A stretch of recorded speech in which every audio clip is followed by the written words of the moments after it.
ఓం నమ శివాయ. హర మహాదేవ శంభో శంకర. అందరికీ నమస్తే. అందరూ కూడా భగవాన్ అనుగ్రహంతో అందరము బాగుండ మనసరా భగవాన్ ప్రార్థిస్తూ ఉన్నాను. ఈ రోజున శ్రీ శివ మహాపురాణంలోని వాయవీయ సంహితలోని పూర్వఖండంలో 25వ అధ్యాయం నుంచి అయితే మనము విందాం. అర్ధనారీశ్వర సాక్షాత్కారము, బ్రహ్మకృతి స్థుతి, దాని మహిమ. బ్రహ్మ సృష్టిని చేస్తున్నాడు, కానీ ఎంత ప్రయత్నించిన పురుషులే పుడుతూ ఉన్నారు, స్త్రీలు తయారు కావటం లేదు. వారు లేనిదే మైథున సృష్టి ఎలాగో బ్రహ్మకి బోధపడలేదు. ఇక మరలా పరమేశ్వరునే ఆశ్రయించాలని, ఆయన కృప లేనిదే తన ప్రజా సంతాన వృద్ధి కాదని నిర్ణయానికి వచ్చి పరమేశ్వరుని గూర్చి కఠోర తపస్సును మొదలుపెట్టాడు బ్రహ్మ.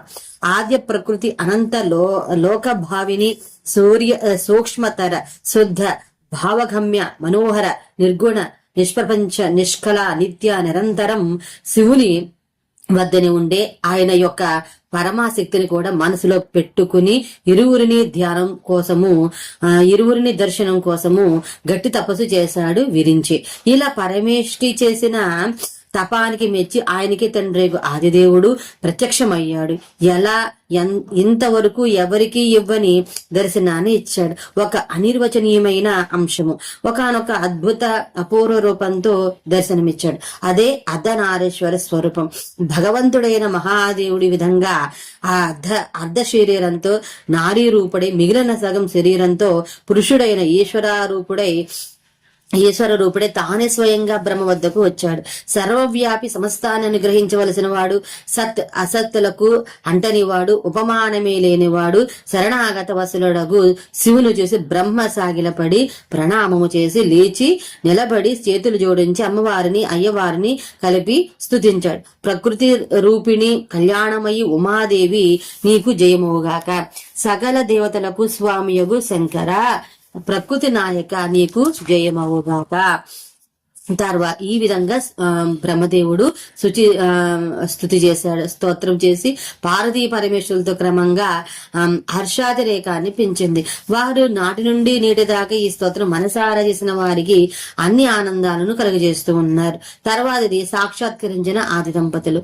సకల భువనము అందరి ప్రాణులను ఆర్భవింపజేయవారు, జరామరణములు లేనివారు, రూపము గలవారు, శ్రేష్టమైన నరుడు చక్కని నారీ రూపమున ఒకే శరీరమున ధరించి కళ్యాణప్రదులై నాకు దర్శనమిచ్చిన శివాశివులకు నేను ప్రణామం చేస్తూ ఉన్నాను అని అర్ధనారీశ్వరులు పాదాలపై పడి అలాగే ఉండిపోయిన బ్రహ్మదేవునికి మహాదేవుడు మహామేఘ గర్జనతో సమానమై మధురమై గంభీరము మంగళప్రదము వాటిని మించి మనోహరమగు వచనములతో ఇలా చెప్పాడు.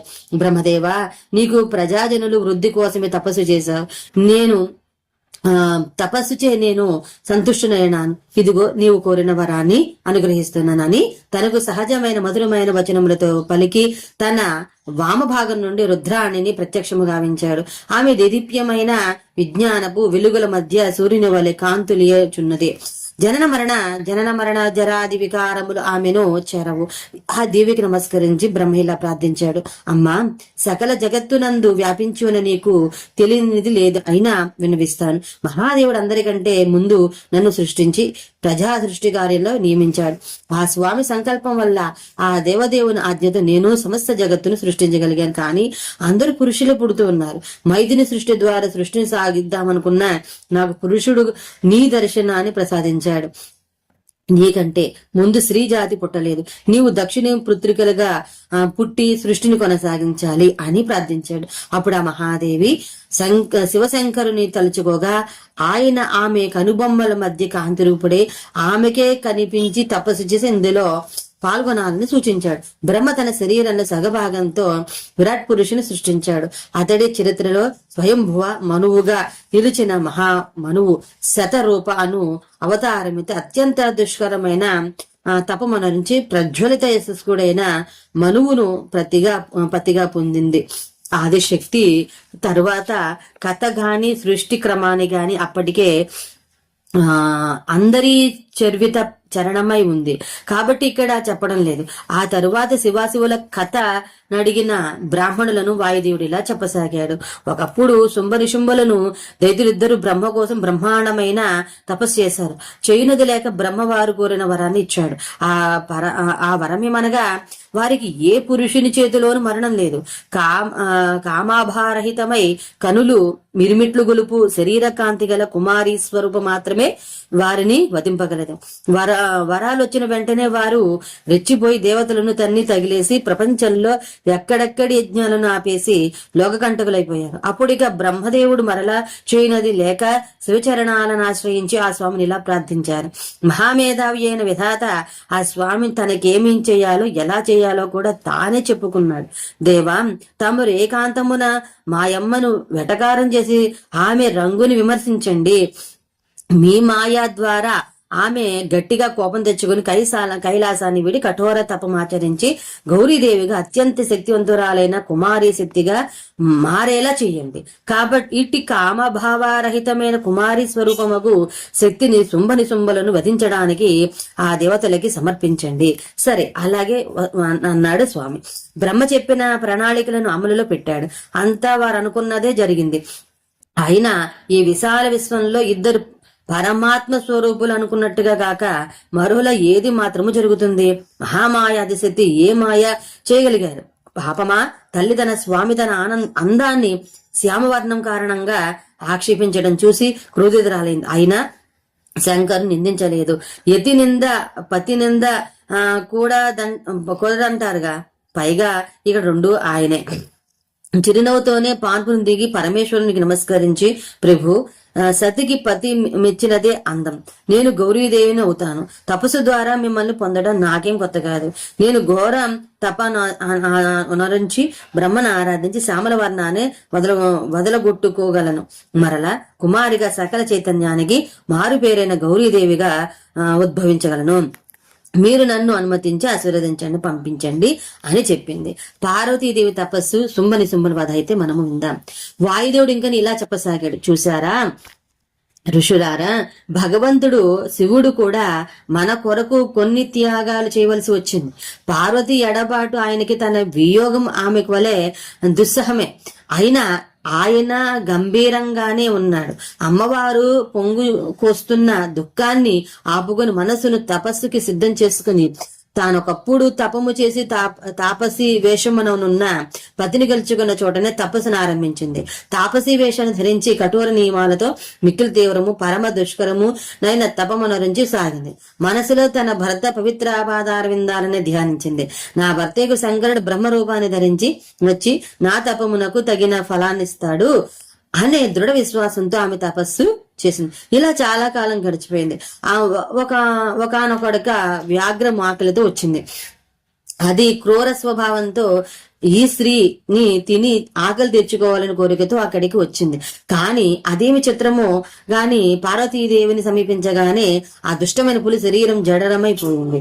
చైతన్యం లేకపోలేదు కానీ చిత్రంగా అది గొప్ప కళాకారుడు సృష్టించిన శిల్పంగా కనులు తెరుచుకుని అక్కడే కూర్చుని అలాగే ఉండిపోయింది. అది ఆ దేవి దగ్గర నిలబడి ఆమెను ఆరాధిస్తున్నట్టే నిలబడి ఉంది. పార్వతీదేవికి కూడా అలాంటి భావమే కలిగింది. వనంలోని క్రూర మృగాల నుండి తనను రక్షించడానికే అది అక్కడికి వచ్చి అలా కూర్చుందనే ఆలోచన పార్వతికి రాగానే ఆమెకు దానిపై దయ కలిగింది. తల్లి కృపారసం తనపై కురవగానే ఆ పులిలో గొప్ప మార్పు వచ్చింది. జంతు సహజమైన మాలిన్యాన్ని వదిలిపోయాయి. దాని ఆకస్మికముగా దేవి స్వరూపం బోధపడింది. ఆకలి తొలగిపోయింది. అంగాల అంతవరకు కమ్ముకున్న జడత్వం దూరమైంది. జనముతో వచ్చిన క్రూరత్వం నశించి ఏదో తెలియని ఎనలేని తృప్తి దాని శరీరాన్ని మనసుని ఆవరించింది. అది వెంటనే లేచి అమ్మ చుట్టూ ప్రదక్షిణం చేసి భక్తిగా నమస్కారం చేసి అక్కడక్కడే తిరుగుతూ ఆమెను సేవించసాగింది. ఇక ఎట్టి మృగాలు వచ్చి దేవికి తపోభంగం కానియకుండా కాపలా తిరుగుతుంది. ఈలోగా దేవి తపస్సులో కూడా పురిలో భక్తి లాగానే తీవ్రత పెరిగింది. ఆ జగజ్జనని బాహ్య స్మృతిని కోల్పోయింది. తపస్సు కొనసాగుతూనే ఉంది. ఇక్కడ బ్రహ్మలోకంలో దేవతలంతా శుంభుని దురాగ్రహాన్ని తట్టుకోలేక వాని దెబ్బలను తడుముకుంటూ శత్రుపీడాజనితమైన తమ ఈ దుఃఖానికి అంతులేదా అని విలపిస్తూ పెడబొబ్బలు పెట్టేశారు. బ్రహ్మకి కూడా ఇక శుంభుల అధ్యాయాన్ని ముగించవలసిన వేళ ఆసన్నమైందనిపించింది. ఆయన వెంటనే దేవతలతో సహా బయలుదేరి నాటి గిరిజానందిని నీటి జగజ్జనని అదే గిరిరాజ శిఖరంపై తపస్సు చేస్తున్న చోటుకి వచ్చి పార్వతీదేవికి సాక్షాత్కరించాడు. ఆమె వెంటనే సంభ్రమంగా లేచి నిలబడి అతిరుద్రానికి ఆసనాలు అర్ఘ్యపాద్యాలను సమర్పించి స్వాగతము చెప్పింది. బ్రహ్మ ఆమె తపానికి కారణడుగుగా తన శరీరం మందలి నలుపును తొలగించి గౌరవంలో తను సృష్టింపమని కోరింది ఆ తపోమయి. వెంటనే బ్రహ్మ తనను తానే మర్చిపోయి, అమ్మా మహాదేవి, ఈ మాత్రం దానికి మీరు నా కోసం తపస్సు చెయ్యాలా? తలుచుకుంటే ఇచ్చా మాత్రంతో మరో బ్రహ్మని సృష్టించగలిగే జగన్మాతవైన నీకు ఇది మనసుతో పని కదా? ఏమిటో నీ లీల. సరే, నీ లీలలని లోకహితానికే సాయపడతాయి. అమ్మా, తమరు కూడా నాకు ఒక వరాన్ని అనుగ్రహించవలసి ఉంది. సుమ్మని ఇద్దరు రైతులు పుట్టుకొచ్చారు. వారు నా వర ప్రసాదులే, తప్పలేదు. మరి ఈ రోజు దివితో సహా మొత్తం బ్రహ్మాండంలో సామాన్య లోకాలన్నింటినీ ఆక్రమించి ఎక్కడా యాగాదులను వైదిక ఇతర క్రమాలను జరగనీయకుండా ఆపేసి లోకకంటకులైపోయారు వారు. ఈ రాక్షసులు చావు మీ చేతిలో మాత్రమే ఉంది. తమరు వెంటనే ఈ శ్యామల వర్ణాన్ని విసర్జించి గౌరవర్ణ ఛాయలో శోభిలుతారు. ఆ వదిలిన శరీరానికి కౌశికీ శక్తి అనే మహాశక్తివంతమైన రూపాన్ని, జీవ చైతన్యాన్ని ప్రసాదించండి. దాన్ని పోయి ఆ దైత్యులను వధించి రమ్మనండి అని ప్రార్థించారు. అప్పుడు ఆ గౌరీదేవి కౌశికి అనే మహాశక్తిని విడుదల చేసింది. దాని యొక్క ఈ మహామాయ శక్తికే యోగ నిద్రాయని వైష్ణవి అని వ్యవహారం ఉంది. ఆ దేవత శంఖ చక్రాలను, త్రిశూలాన్ని, మరికొన్ని ఆయుధాలని ధరించి ఉంటుంది. బలిష్టమైన అష్టభుజాలతో 3 కన్నులతో మస్తకంపై అధరచంద్రాకారంలో గల కిరీటంతో సౌమ్య ఘోర మిశ్రాని రూపాలలో ఆవర్తించే ఈ మరణాయుధాన్ని పార్వతీ బ్రహ్మకు ప్రదానం చేసింది. బ్రహ్మ సంతోషించి భక్తిగా ఆదిపరాశక్తికి ఒక బలిష్టమైన సింహాన్ని బహుకరించాడు. గౌరీదేవి వెంటనే కైలాసానికి ఎగిరిపోలేదు. అసలామే శివుని కోసం వెంపర్లాడమే మానేసింది. బ్రహ్మ అనుమతితో వింధ్య పర్వతం పైనే స్థిర నివాసాన్ని ఏర్పరచుకుంది. కౌశికి పోయి శుంభను వధించి వచ్చింది. ఋషులారా, ఈ విధంగా పార్వతీ కాళికగా పుట్టి గౌరీగా మారింది. తర్వాత మందరాచలంపై ఆది దంపతుల పునఃసమాగము గురించి అయితే మనము సమాగమం అయితే విందాం. బ్రాహ్మణులారా, కాశీకి వెళ్లిన తరువాత బ్రహ్మను గౌరీదేవి ఇలా అడిగింది, మీరే ప్రజాపతి కావున సృష్టిలోని ప్రాణులన్నింటి మీద మీకే అధికారం ఉంది కావున మిమ్మల్ని అడుగుతూ ఉన్నాను పితామహ, నాకు ఈ పులి కావాలి. ఇది ఇన్నాళ్లు నన్నే సేవిస్తూ రక్షిస్తూ నా చుట్టూనే భక్తి ప్రేమలతో తిరిగాడుతుంది. దీన్ని నా అంతఃపురంలోనికి పట్టుకుపోతాను. అనంతర కాలంలో కైలాస రాజాధినాథుడైన నా పతి చేత దీనికి ఒక గణేశ్వర పదవిప్పిస్తాను. తల్లి, మీ మంగళమయమైన కృపకి క్రూర జంతువు తగదు. ఇది ఈ జన్మలోని ఎన్ని పాపాలు చేసిందో, ఎన్ని గోవులను వధించిందో, తపస్సులైన బ్రాహ్మణులను తినేసిందో చెప్పగలను కాదు. ఈ రోజు మీ వద్ద బుద్ధిగానున్నంత మాత్రాన దానికి ఒక శాంతం శాశ్వతం కాదు. అయినా స్వభావంతో సహజంగాని కలుషితమైన చెడిన చిత్తము గల దీనితో మీకేమి పని? విధాత, మీరు చెప్పేది ఇప్పటికీ నిజం. ఇది నన్ను శరణు వచ్చింది. ఇకపై అది నా భక్తునిగా సాత్విక జీవనాన్ని గడుపుతుంది. నాకు అనుమతి ఇవ్వండి. అమ్మా, నీకు ఇప్పుడు అర్థమైంది. దీనిలో మీ పట్ల భక్తి ఏర్పడింది. దానికి అది వదులుకోదు. కాబట్టి దీనిని మీరు వదులుకోరు. మీ ఇష్ట ప్రకారమే కానివ్వండి అన్నాడు బ్రహ్మ. మందరాచలంలో గౌరీదేవికి స్వాగతం అయితే విన్నాం. బ్రాహ్మణులు వాయుదేవుని అడిగిన మీదట ఆయన మందరాచలంపై ఆ దేవికి లభించిన స్వాగతంతో సహా తదనంతర కథను ఇలా చెప్పసాగాడు. ప్రేమరసాస్వాదనము ద్వారా అనురాగీతులకు పురుషులు మనసులు హరింపబడును. సామాన్య మానవుడైన అంతే, పరమేశ్వరుడైనా అంతే. అక్కడ మందరాచలంలో ఆయన దేవి ఆగమమునకై చిన్నపిల్లని వలె ఉత్సాహంగా ఉద్వేగంగా ఎదురు చూడసాగారు. ఆమె భవనంలో ప్రవేశించేటప్పుడు సందేహంతో ప్రేమ వల్ల కలిగిన ఆయా భావములతో ఆ స్వామి తన దేవి వైపు ఒక పక్క మురిసిపోతూనే మరొక వంక సంకోచంతో చూస్తూ ఉన్నాడు. పార్వతీదేవి కూడా అట్టి భావనలతోనే తన ప్రభువు వైపు చూడసాగింది. ముందుగా ఆ భవనమందున్న శివపార్వతులతోటి శ్రేష్ఠ సామాజికులు దేవికి పాదాభివందనం చేసి స్వాగతం చెప్పారు. అప్పుడు ఆ దేవి భగవంతుని అట్లే తన పతికి పాదాభివందనం చేసి, నేను మీ శరణ్యురాలినై మీతో కలిసి జీవించడానికి వచ్చాను అని పలికింది. ఆమె వాక్కులలో వినయము తొణికిసలాడింది. ప్రణామము చేసిన ఆ దేవి లేవక ముందే పరమేశ్వరుడు తన 2 చేతులతో ఆమెను లేవనెత్తి మిక్కిల ఆనందంతో హృదయానికి హత్తుకున్నాడు. చిరునగవుతో మూతబడిన కన్నులతో ఆ స్వామి ఆ దేవి చంద్ర ముఖమునందు అమృత రసం పానము చేసాగాడు.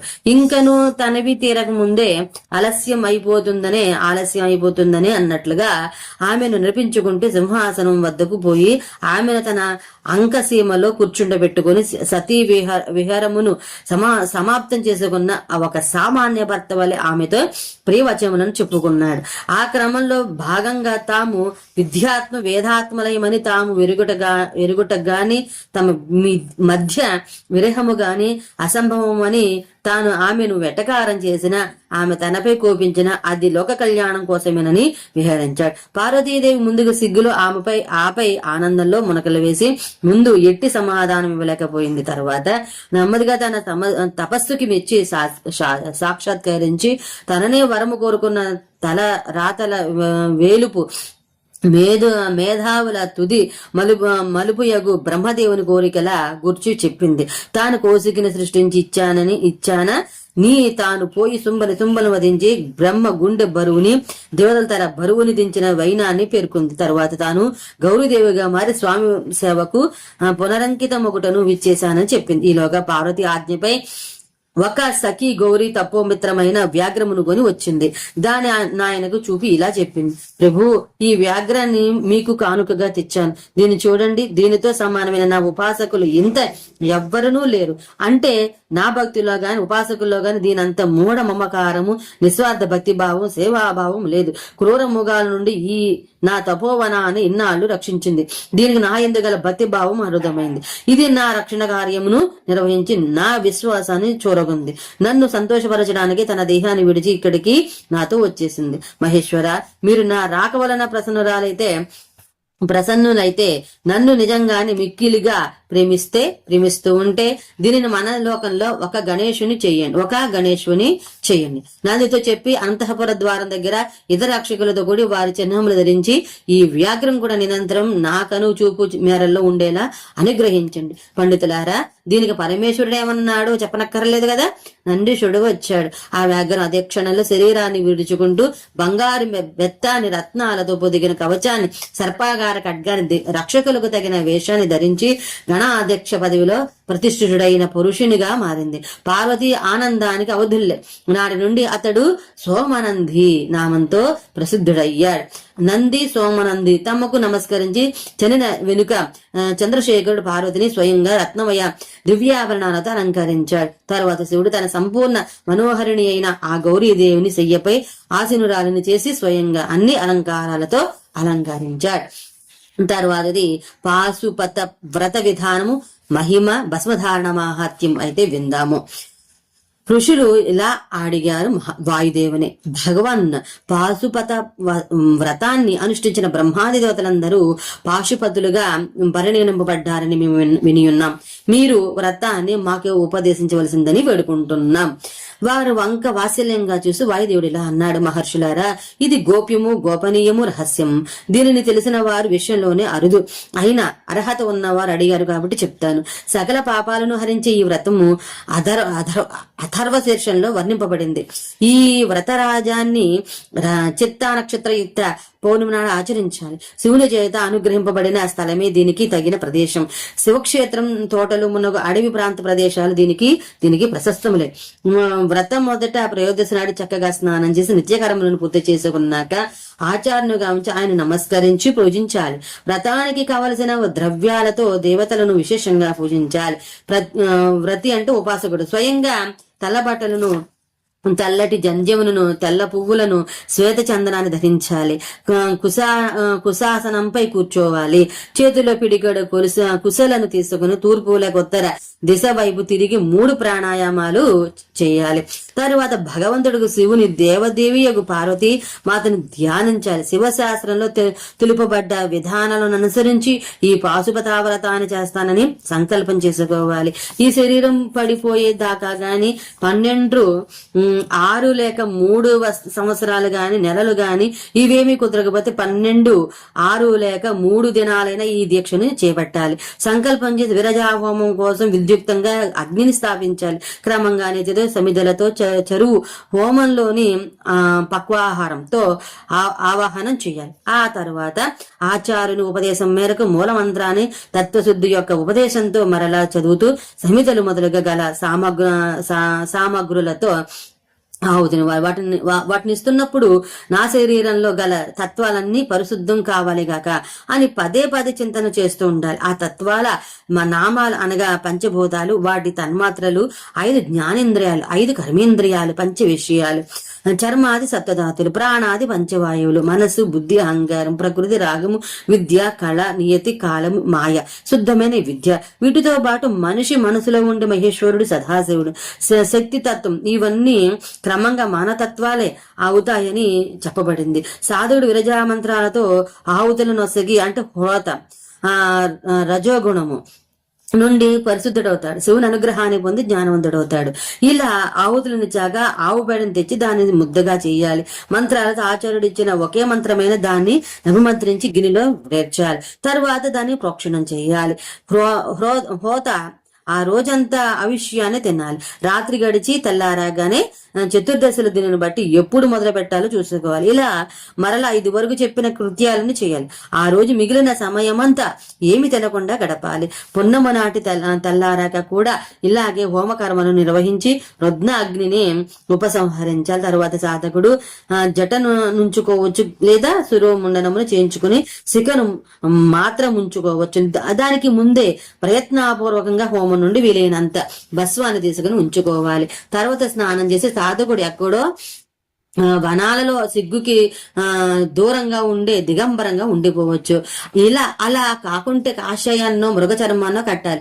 అది ఏకవసరం గాని వల్కలంగా గాని నడుముకి మొడత్రాడు కట్టుకుని చేతుల దండాన్ని ధరించాలి. వెంటనే 2 కాళ్ళని కడుక్కొని ఆచమనం చేసి మరలా హోమగుండాన్ని చేరుకోవాలి. విరజాగ్నిలో వెలువడిన భస్మొక చోటుకి చేర్చి అగ్ని ఇతి భస్మ ఇత్యాది 6 అథర్వ వేద మంత్రాల ద్వారా దానిని శరీరానికి పూసుకోవాలి. తల మొదలుకొని పాదం దాకా అన్ని అంగాలపై దాన్ని బాగా పూసుకోవాలి. ఇదే క్రమంలో ప్రణవం శివమంత్రం ద్వారా మరలా ఒంటి నిండా పూసుకొని త్రియాయుషం ఇత్యాది మంత్రాలతో లలాటాది అంగాలపై త్రిపుండాలను రూపుదిద్దుకోవాలి. ఇలా శివభావాన్ని పొంది శివయోగాన్ని ఆచరించాలి. 3 సంధ్యలలోని ఇలాగే చెయ్యాలి. ఇదే పాశుపత వ్రతం.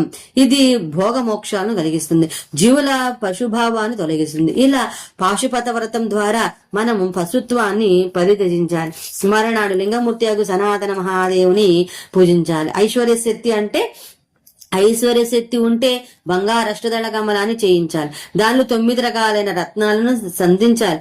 దానిలో బంగారు, కర్ణిక, కేసరాలు కూడా ఉండాలి. అట్టి కమలాన్ని భగవంతునికి ఆసనంగా డబ్బు లేకపోతే తెల్లటి కమలండాన్ని సంపాదించి దానిని ఆసనంగా సమర్పించాలి. ఆ కమల కర్ణికా పీఠంతో కూడిన చిన్న స్ఫటిక మణిమయ లింగాన్ని స్థాపించాలి. దానికి ఒక పద్ధతిలో ఇలా అర్చించాలి. ఆ లింగాన్ని శోధన చేసి మొదటి శాస్త్రోక్తంగా దాన్ని స్థాపించుకోవాలి. తరువాత ఆసనం మొసగి శివుని పంచముఖమూర్తిని కల్పన చేసుకుంటూ లింగాన్ని అలంకరించాలి. బంగారు కలసలను పంచగవ్యాధి పవిత్ర ద్రవ్యాలతో నింపి వాటితో ఆముక్తికి స్నానం చేయించాలి. వేదితో సహా శివలింగానికి కర్పూరం, చందనమున్నగు సుగంధ ద్రవ్యాలను వైభవంగా పూయాలి. ఆపై ఆభరణాలతో అలంకరించాలి. బిలవపత్రాలు, ఎర్ర కమలాలు, తెల్ల కమలాలు, నీల కమలాలు, ఇతరేతర సువాసనలతో కూడిన పూలు, పవిత్రాలు, ఉత్తమాలైన ఆకులు, దుర్వాలు, ఇంకా అక్షతలు మొదలగు వాటితో లింగాన్ని పూజించాలి. లభ్యమైన సామాగ్రితో విధి మహాపూజను జరిపి అందు మూర్తిని అర్చించాలి. ధూప దీప నైవేద్యాలను సమర్పించుకోవాలి. అప్పుడు భగవంతునికి శ్రేష్టమైనవి, తనకు మిక్కిలిగా నచ్చినవి, తాను అతిగా ఇష్టపడేవి అగు వాటిని ఈ వ్రతంలో విశేషంగా సమర్పించాలి. వీలైనంత వరకు ఈ వ్రతంలో ఉండే బిల్వపత్రాలు, కలువలు, కమలాలు సంఖ్య ఒక్కొక్కటి 1000కి తగ్గకుండా ఉండాలి. ఇతర పత్రాలు గాని పుష్పాలు గాని ఒక్కొక్కటి 108గా ఉండాలి. వీటన్నిటిలోని బిల్వపత్రాలను బాగా శ్రద్ధగా విశేషించి ప్రోగు చేశారు. ఎట్టి పరిస్థితుల్లోనూ వాటిని మానరాదు, తగ్గించకూడదు. బంగారు కమలం ఒక్కటి 1000 పద్మాలతో సమానం అని చెప్తారు కదా. ఈ పత్రాలు, పుష్పాలు అన్నింటికన్నా శ్రేష్టమైనది బిల్వపత్రం. ఇతర పుష్పపత్రాలు దొరికినంత మటుకు పూజలో చేయవచ్చును. అష్టాంగ అర్ఘ్యం శ్రేష్టంగా భావింపబడుతుంది. ధూపము, చందనాల గూర్చి శాస్త్రంలో విశేషంగా చెప్పబడింది. పూజలో స్వామి పంచముఖాలకు రకరకాల ద్రవ్యాలతో అర్చన కొనసాగించాలి. వామదేవ నామక ముఖానికి చందనము, తత్పురుష నామక వదనానికి హరితాళము, ఈశాను ముఖానికి భస్మము అలదలవలను. కొందరు భస్మానికి బదులు చందనాన్ని వాడతారు. వేరొక విధమైన ధూప విధానం ఉండడం వల్ల కొందరు ప్రసిద్ధమైన ధూపాలను వాడతారు. అఘోరా అను పేరు గల ముఖానికి తెల్ల అగరును ధూపంగా వాడాలి. కొన్ని విధానాల తత్పురుషానికి నల్ల అగరు, వామదేవునికి గుగ్గిలము, సద్యోజాత ముఖానికి సౌగంధిక, ఈశానానికి ఉసీర మొదలకు ధూపములను అన్ని పద్ధతుల వారు విశేషంగా సమర్పించాలి. చక్కెర, తేనె, కర్పూరం, కపిల, గోము యొక్క నెయ్యి, చందనపు పొడి, అగరు ఒత్తుల చూర్ణము వీటన్నింటినీ కలిపి ధూపాన్ని తయారు చేయాలి. అది అన్నింటికీ తగినదిగా సంభావించబడింది. కర్పూర ఒత్తులు, నెయ్యి వినియోగించి దీపాలను వెలిగించి దీపమాలను తయారు చేయాలి. తరువాత ప్రతి ముఖానికి వేరువేరుగా అర్ఘ్యమునిచి ఆచమనం చేయుట ఒక పద్ధతి. తరువాత ఆవరణల ప్రకారము పూజ ప్రారంభము అవుతుంది. ప్రథమ ఆవరణలో గణేశుని, కార్తికేయుని పూజించాలి. రెండో ఆవరణలో చక్రవర్తులైన విఘ్నేశ్వరుని ప్రత్యేకంగా పూజించాలి. మూడవ దానిలో భవుడు మొదలగు అష్టమూర్తులను పూజా విధానం ఉంటుంది. అక్కడే మహాదేవుడు మొదలగు గల ఏకాదశ మూర్తులను కూడా పూజించాలి. నాలుగో ఆవరణలో సకల గణేశ్వరులు పూజనీయులు.